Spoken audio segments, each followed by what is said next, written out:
Was he a member of the far-left Antifa group? Did he shoot on behalf of transgender people? Or was there a deeper conspiracy at play?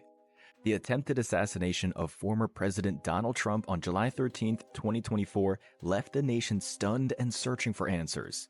As details emerged about the 20-year-old gunman, more questions than answers surfaced about his motives and how he managed to get so close to a presidential candidate. It was a sweltering summer day in Butler County, Pennsylvania. Rifle's right there, obviously. Got it. So the bike in the back, is he on that bike? We don't know. We don't know. So I we're don't just know. treating that as suspicious device. Correct. 1 second. I believe the sniper that seen these and sent the pictures is right inside this building. Michelle, is Greg in there? All right, so if you go to that window that's open and yell for Greg, that's the sniper that sent the original pictures and seen him come from the bike and set the book back down and then lost sight of him. Okay. He's the one that sent the pictures out. I don't know if you got the same ones I did. I think I did, yeah. He's like got his glasses on and he's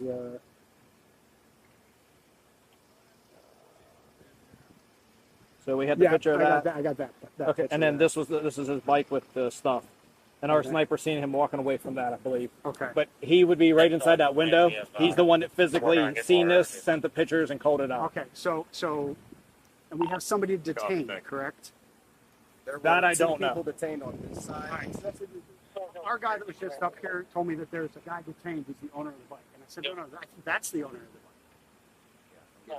Yeah, basically when I got We've been up here, so we wouldn't know that information. We just hauled ass and we got over here. Right, got it. We hopped No, up no, over no, here. yeah, no problem. Is that all your stuff? Yeah. Yeah, so someone came up looking to treat him. And Yes. Coffee. Gas is off to the building, just so you know. thank you. Yeah, they do. I talked to the guy. Those people detained were filming. Maybe they were involved. Maybe they weren't. Other than that, I haven't heard anybody. Well, I think it's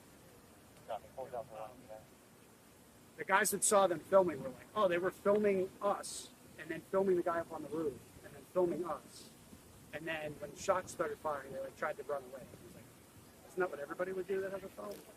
I'm not saying they weren't involved, but you know what I mean? Like that. It's up in the air right now, right? Right. So I got no problem detaining them. But again, I'm just trying to detain those guys, find out what they know, who they are, whatever. I'm trying to get clear information to relay back to DC. We have one shooter deceased.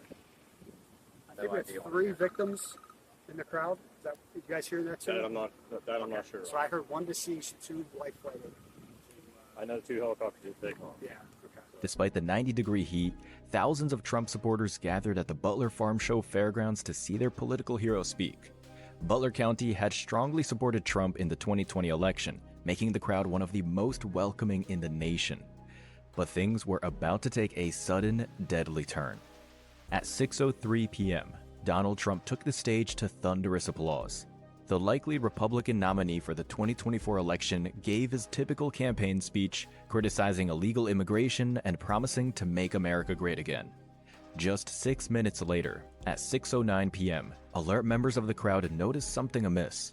Video footage showed people pointing to the roof of a nearby building, roughly 410 feet from the stage where Trump was speaking. "Look, they're all pointing. Someone's on top of the roof," a person can be heard saying as law enforcement officers walk around the building. "There he is, right there.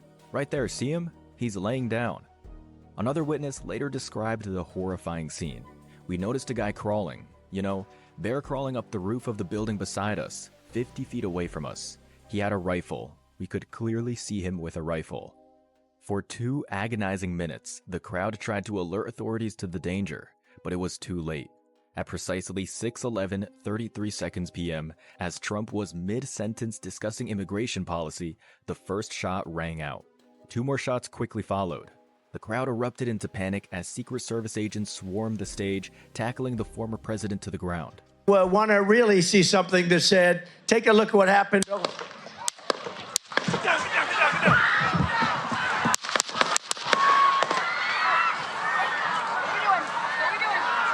In the chaos that followed, 3 more rapid-fire shots were heard. Secret Service snipers positioned around the venue returned fire. 15 seconds later, a final shot silenced the gunman for good. As agents rushed Trump to safety, it became clear he had been grazed in the ear by one of the bullets. Blood ran down the side of his face as he defiantly raised his fist to the crowd, seemingly mouthing the word, "fight." But the former president wasn't the only casualty. In the crowd below, 50-year-old Corey Comprador lay dead, shot in the head while trying to protect his family. Two other rallygoers, David Dutch, 57, and James Copenhaver, 74, were critically wounded. As Trump was whisked away to a nearby hospital, the nation held its breath. Who was behind this brazen assassination attempt, and how did he get so close? In the early hours of July 14th, the FBI identified the gunman as Thomas Matthew Crooks, a 20-year-old from Bethel, Pennsylvania. As investigators researched his background, a picture emerged of a seemingly ordinary young man with no clear motive for such an extraordinary act of violence. Crooks had recently graduated from a local community college with an associate's degree in engineering science. He worked as a dietary aide at a nursing home and rehabilitation center. To all outward appearances, he was just another face in the crowd. But as the investigation deepened, troubling details began to surface. Searches of Crooks' home and vehicle turned up improvised explosive devices. Records showed he had purchased 50 rounds of ammunition on the very day of the shooting. Perhaps most horrifyingly, it emerged that Crooks had asked to borrow his father's AR-15 style rifle that morning, claiming he wanted to go to a shooting range. His father, having allowed such requests in the past, thought nothing of it. As conspiracy theories swirled online, investigators worked to piece together Crooks' movements and motivations in the days and weeks leading up to the shooting. Was he radicalized by extremist ideology? Did he have accomplices? Or was this the act of a disturbed loner? These questions would haunt the investigation in the weeks to come as officials struggled to explain the catastrophic security failure. U.S. Secretary of Homeland Security Alejandro Mayorkas admitted in an interview that a direct line of sight like that to the former president of the United States should not occur. He promised a full, independent investigation into the incident. As the 2024 Republican National Convention looms just days away, officials scramble to review and revamp security protocols. The attempted assassination has exposed gaping holes in the protection of high-profile political figures. But even as the mechanics of the security breach were dissected, the core mystery remained. What drove Thomas Matthew Crooks to violence?